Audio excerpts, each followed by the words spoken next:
Homem não chora. Homem não sente dor. São frases que perpetuaram a imagem masculina de homem forte e viril. Mas quais são os medos que realmente os homens sentem? Segundo o nosso convidado, o urologista Dr. Alexandre Miranda, o maior medo é o da impotência sexual. E para nos ajudar a entender esse universo masculino, converso também com a psicóloga Cristina Barros Leal. Ela diz que a impotência sexual pode esconder outras fragilidades da vida. O Bate-Papo na Saúde começa agora.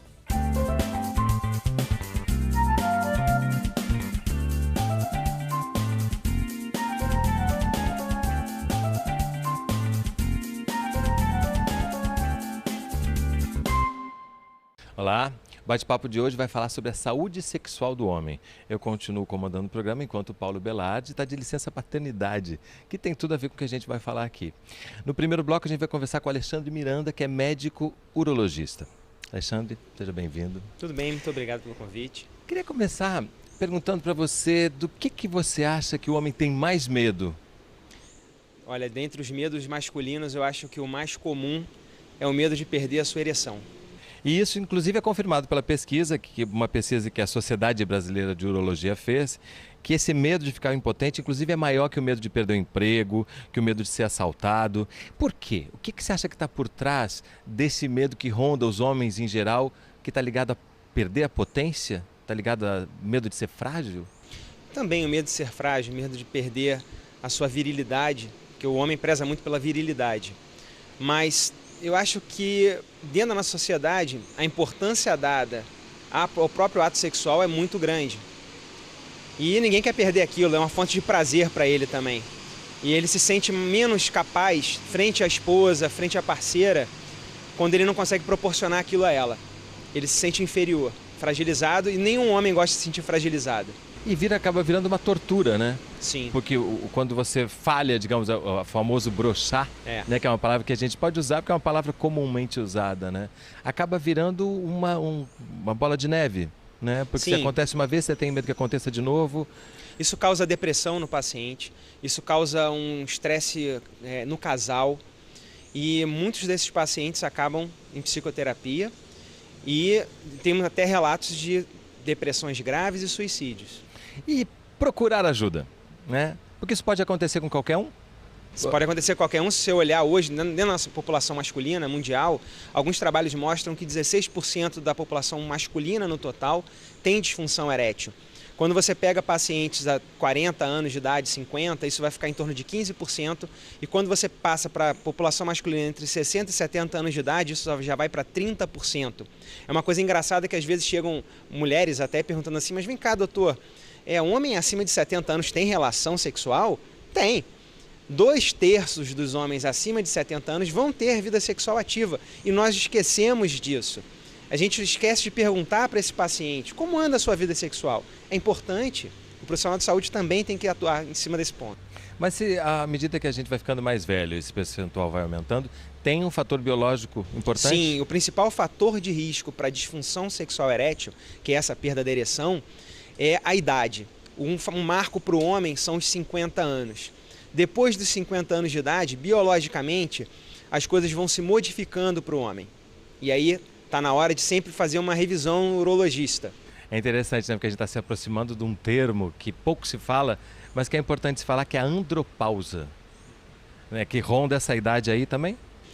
Na verdade, a prevalência é maior nessa idade, mas se você olhar, pacientes de 40 anos de idade, 6% já vão ter uma taxa de testosterona baixa. Quando você pega pacientes mais idosos, lá para 60 anos, isso vai para 12%. Então, quando a gente fala andropausa, ela não se encaixa a todos os homens. Mais ou menos 10%, 12% dos homens vão estar com uma testosterona baixa e sintomas associados. Dentre os sintomas, a disfunção erétil, que é a perda da ereção, é o mais significativo, mas nós temos coisas importantes associadas. Perda da massa muscular, então ele perde músculo, ganha barriga, osteoporose e até esquecimento, a memória dele também se altera. Então, assim, esse paciente que está com uma testosterona baixa e que tem esses sintomas, esse é o paciente que vai se beneficiar de fazer um programa de reposição hormonal. Por isso que é super importante, a partir dos 50 anos, o homem procurar o seu urologista para começar a fazer a investigação dessa possível alteração. porque isso é uma qualidade de vida, a modificação de qualidade de vida, quando você pega esses pacientes que nós começamos a fazer a reposição, eu digo que não é da água para o vinho, é do vinho para a água, que melhora assim absurdamente. E aí eles arrumam namoradas novas. Eu sou um homem que perdi minha esposa, ela já faleceu. Aí você recupera a testosterona, ele começa a ganhar massa muscular, começa a melhorar a função erétil, melhora o desejo. Aí daqui a pouco aparece lá com uma namorada. Eu estou com uma namorada nova e a gente não pode esquecer disso. A gente está falando de saúde sexual, né? E a saúde sexual tem a ver com a saúde como um todo. Sim. Mas se esse número dos homens que que atravessam esse período da andropausa, ele é um número pequeno, você falou? 12%. 12%. O que determina isso? A gente tem como saber? É um fator biológico, não dá para determinar. Uma parte genética, outra de meio ambiente. Fato é que, como nós não temos como definir quem vai apresentar ou não, é por isso que é importante fazer-se a avaliação. É uma avaliação sanguínea, você tira o sangue do paciente de forma matinal e aí você tem certeza, olha, a testosterona está baixa, não está, vamos fazer alguma coisa para melhorar isso daqui. Para isso, é preciso procurar ajuda. Sempre, a principal mensagem no final é, temos que procurar ajuda sempre, mesmo que você não esteja sentindo nada. Como é esse momento? Como é essa chegada de alguém que vem com um problema de disfunção erétil, que sabe-se como lidou com isso até então, mas que finalmente conseguiu ultrapassar as barreiras culturais, sociais, psicológicas e chegou lá? Como que geralmente esse homem se comporta? Bom, primeiro que ele chega na maioria das vezes porque a parceira faz com que ele vá ao médico dele. Isso é o mais comum. E depois a gente pega o homem num momento muito frágil. Ele está já deprimido, às vezes já perdeu a parceira, o que levou ele até lá ao consultório é porque ele já perdeu uma parceira, perdeu a esposa, perdeu a namorada que ele tinha. E só nesse momento é que ele vai buscar ajuda. Então, quer dizer, quando tudo já deu errado, não tem mais saída, aí só nesse momento que ele vai buscar ajuda, para você sentir a resistência que os homens enfrentam em chegar até o consultório. Isso os que chegam, né? Por isso que eu acho importante não só o acompanhamento do urologista, mas a gente tem que olhar esse paciente de uma forma ampla. Então, ele tem que ser acompanhado pelo urologista, pelo andrologista e também uma avaliação psicoterápica, um acompanhamento da psicoterapeuta. Isso daí eu acho que a gente não pode abrir mão. Qualquer avaliação e boas práticas de tratamento para as disfunções sexuais, isso aí modifica o resultado do tratamento. Como é que a gente pode entender essa dificuldade que o homem tem de buscar ajuda quando a gente pensa na questão da masculinidade, na questão da virilidade como mais importante para ele? Sim, aí nesse ponto a masculinidade, a virilidade acaba se tornando um fator deletério para esse homem.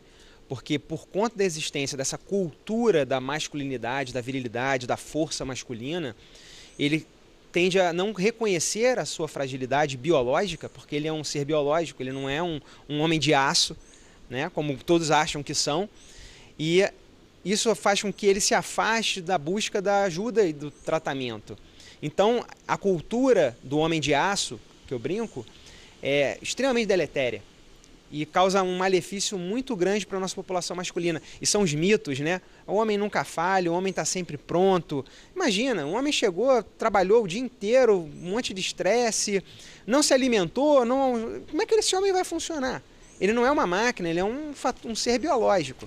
A própria palavra funcionar, né, já leva para esse lugar, né? Pois Como é que ele vai ter prazer, né? Como é que ele vai relaxar para conseguir Você falou uma coisa ter prazer, importante. né? Muitas vezes ele vai para um ato sexual, ele está preocupado o tempo inteiro com a ereção dele do que em desfrutar o prazer do momento.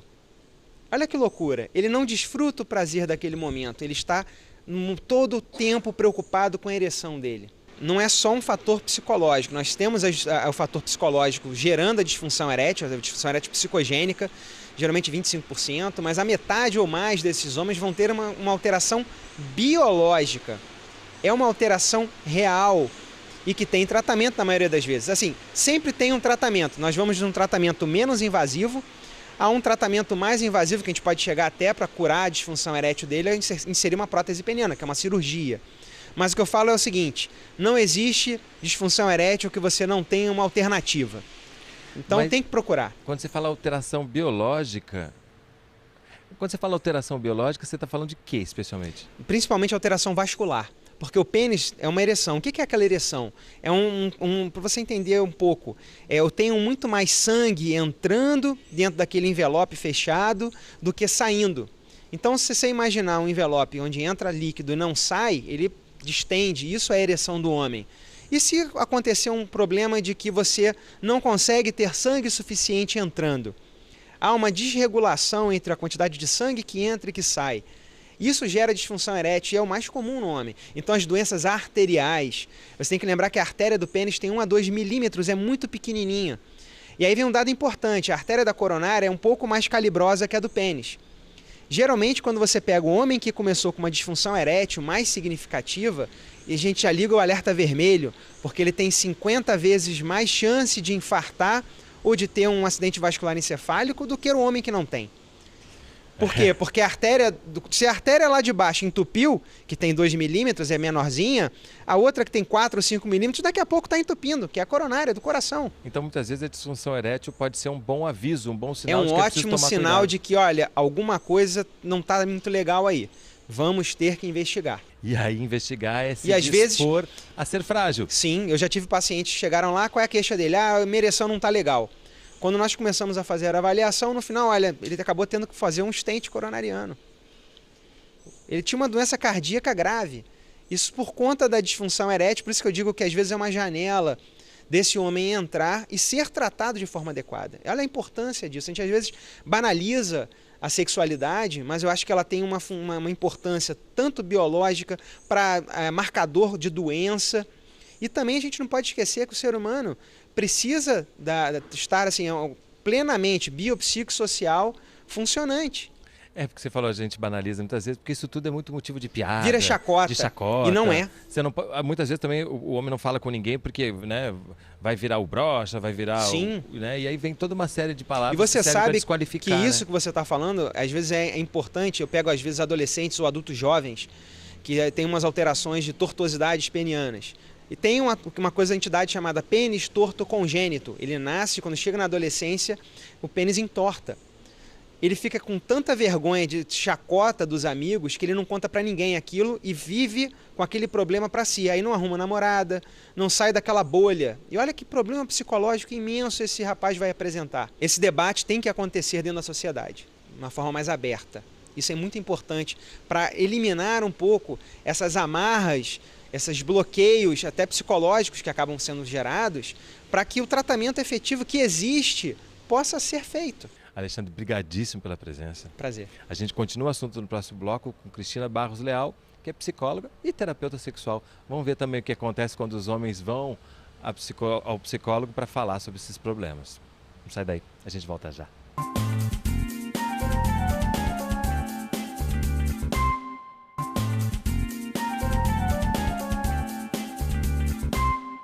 Bate-papo na Saúde está de volta, nesse bloco falando com Cristina Barros Leal, que é psicóloga e terapeuta sexual. Cristina, seja bem-vinda. A conversa com o Alexandre demonstrou aqui com clareza o quanto o homem tem medo de perder a potência, de brochada, disfunção erétil, essas formas todas de se relacionar com essa relação com o pênis, né? Se já é difícil chegar no consultório dele, que é um urologista, é difícil chegar no consultório de uma psicóloga para tratar dessas questões? Bom, obrigada pelo convite. Bom, chegar sozinho, sem alguém te levando, não. É totalmente diferente, assim, a relação com a psicologia, com o tratamento de terapia, porque o homem não está acostumado a estar nesse papel de estar frágil, de estar se sentindo, principalmente quando se trata de uma disfunção erétil.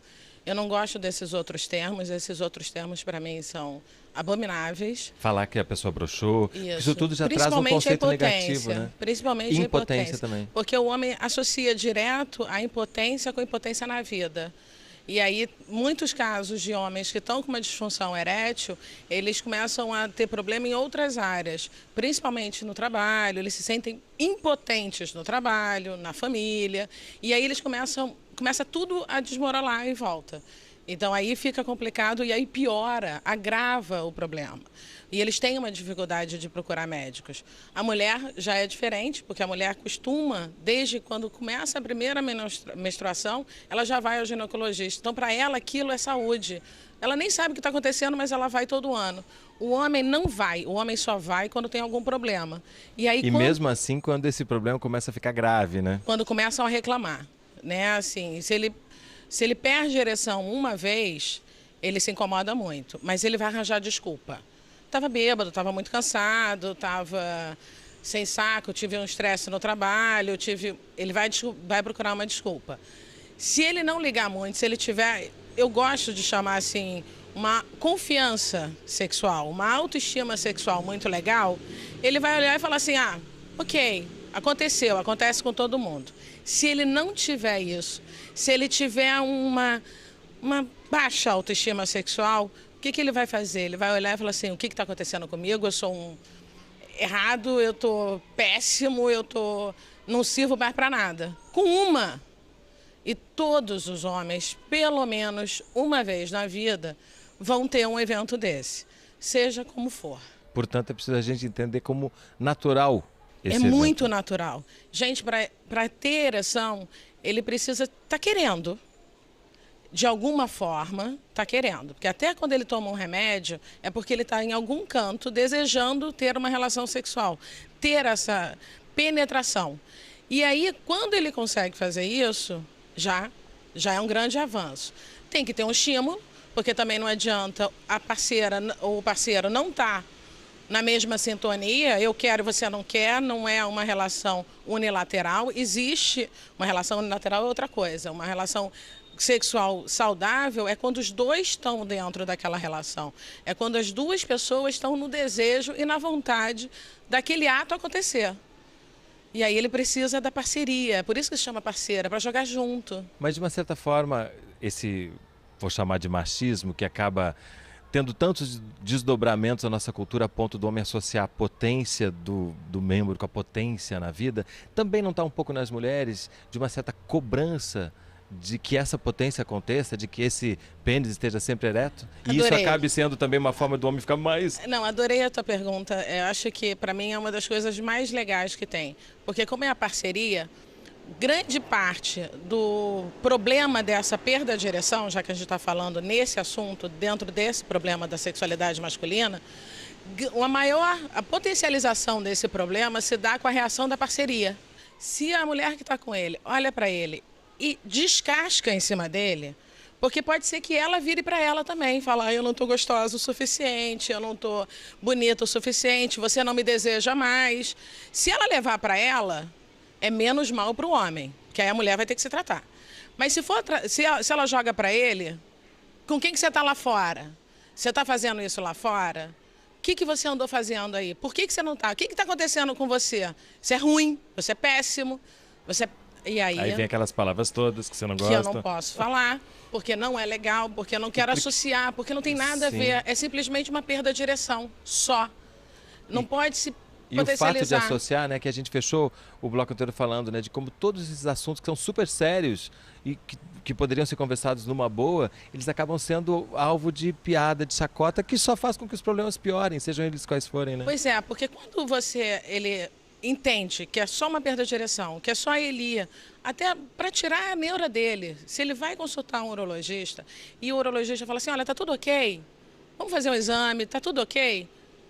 Melhor para ele, que ele vai ouvir de um médico a resposta que ele gostaria de ouvir. E aí te dá de novo a ele a confiança para ele voltar para o mundo tranquilo. Agora, quando ele não faz isso, que ele se esconde atrás dessa ereção perdida, o que ele faz? Ele simplesmente olha e vai começando a ficar tudo nebuloso. E aí a segunda vez que ele vai, ele já tem um medo maior daquela relação, porque além de todo o medo da performance, por assim dizer, porque eu tenho que ser o mais maravilhoso, porque eu tenho que ser o mais legal na cama possível, simplesmente ainda tem o medo assim, vai levantar ou não vai? E esse é o primeiro passo para não levantar, né? E não levanta, não vai ter quem for do outro lado que não vai conseguir. Então vai tudo, quando a gente trabalha na terapia sexual, que a gente vai trabalhando só na disfunção sexual, do que está acontecendo de errado naquele casal, o homem tem que assumir que ele faz parte daquele casal, que a relação sexual pressupõe duas pessoas, senão é masturbação. Então, assim, na hora que você está na relação sexual, você está com outra pessoa.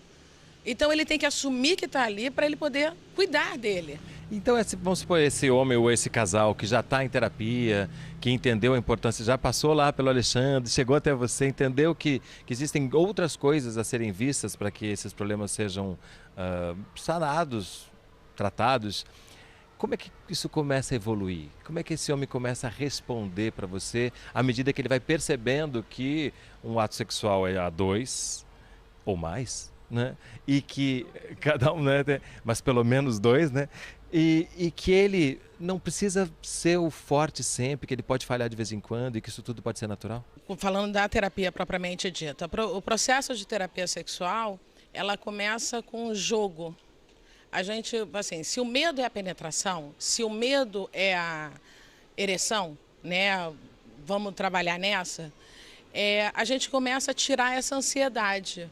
O que é? Eu, de cara, qualquer casal meu, eu proíbo ter relação sexual com penetração. Não pode. É contra a regra. Não, essa é a minha regra. Para ficar aqui dentro tem que acontecer dessa forma. O que eu faço? Eu tiro a ansiedade totalmente da ereção. Agora, não quer dizer que eles não vão ter um ato sexual. Porque o ato sexual, ele não se resume à penetração. O ato sexual pode ser considerado qualquer coisa que feita dentro de um lugar protegido, dentro de 4 paredes, consensual entre as pessoas que estão ali dentro. Porque a relação não precisa ser penetrocêntrica, né? Não, já que o homem também não precisa ser falocêntrico, né? Não precisa. Então, o que é? Ela começa a criar um jogo com aquele casal de descoberta de novos pontos eróticos naquele casal. Porque não interessa o passado sexual de cada um. Aquela pessoa é única. Não me interessa quantas pessoas o outro transou. Com aquela pessoa, ela é uma. O meu corpo, onde eu tenho prazer, não é igual ao de outra mulher. E é interessante, né? Porque daí você recupera também esse componente fundamental da relação sexual, que é o jogo, que é a brincadeira, a descoberta, né? Beijo na boca.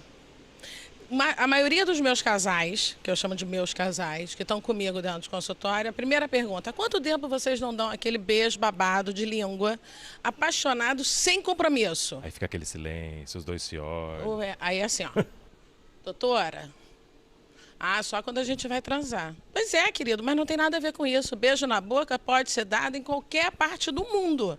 Antes da gente terminar, que você falou um determinado momento assim, as relações heterossexuais vão falar só por isso. Mas essas coisas todas que a gente está falando também se aplicam a relações, por exemplo, entre 2 homens? Sim, porque acontece que as relações amorosas, elas vão ter mudança só de gênero. A mulher tem uma forma de reagir à perda de ereção do homem. Bem possível, falando da perda de ereção, de uma disfunção erétil, com o outro homem, é capaz de um e o outro entenderem mais do que aquilo não é comigo. Aquilo pode acontecer, a partir das próprias experiências, porque eu sou homem também, eu entendo o que acontece com o corpo do outro, mecanicamente falando. Ele sabe qual é o sacrifício que é para ele ter ereção. Então ele vai olhar e falar assim, ok, vamos brincar de outra coisa? É mais fácil nessa questão, se é uma relação amorosa, não uma relação só sexual, entre 2 homens, de você ter um compartilhamento maior, uma parceria maior.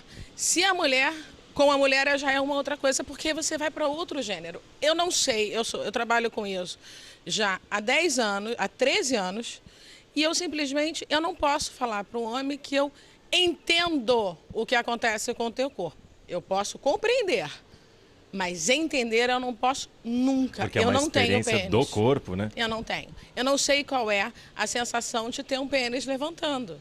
Eu não sei nem como é que é qualquer outra sensação. Porque eu não tenho. A questão da idade que a gente falou aqui, o Alexandre falou, né, que à medida que a gente vai ficando mais velho, aumenta um pouco essa possibilidade. Isso varia muito no seu consultório? Sim. Você atende pessoas jovens, inclusive? Atendo. Mas os jovens vêm muito mais... É muito interessante o que está acontecendo hoje no consultório. Eu já tive alguns casos de pós-adolescentes que estão ali entre os 18, 19, 20 anos, que tiveram alguma disfunção. O pai trazendo. O pai preocupado com a, entre aspas, masculinidade do filho. Aí é uma questão. Então, ele traz com medo que aquele filho, Não por ele estar corresponde às suas expectativas. não me dê os varões que são necessários para a procriação, para a perpetuação da minha família. Porque é o homem que leva o nome. E aí a gente toca também nesse problema, né? Falar sobre isso, falar abertamente, falar com clareza, né? Isso é saúde, né? Isso é vida. Isso é vida. E isso é prazer. Total. E é o que a gente está falando o tempo Que é o inteiro aqui, mais da gente se importante. permitir ter prazer, né? Porque o mais importante disso tudo é a gente chegar no objetivo, que é ter uma relação sexual amorosa, porque sexo com amor é um pouco mais gostoso, com toda a certeza do mundo, prazerosa, mais frequente, porque as pessoas ficam mais alegres, brigam menos, se estressam menos no trânsito, é muito menos violento o mundo numa sociedade que as pessoas têm mais prazer. Só isso. Simples assim, né? Simples assim. Cristina, brigadíssimo pela Muito presença obrigada aqui pelo conosco. convite mais uma vez. E o Bate-Papo na Saúde fica hoje por aqui. Pense bem, sendo homem, sendo mulher, em tudo que a gente falou aqui. Saúde sexual, menos violência. A gente se vê no próximo programa. Até lá.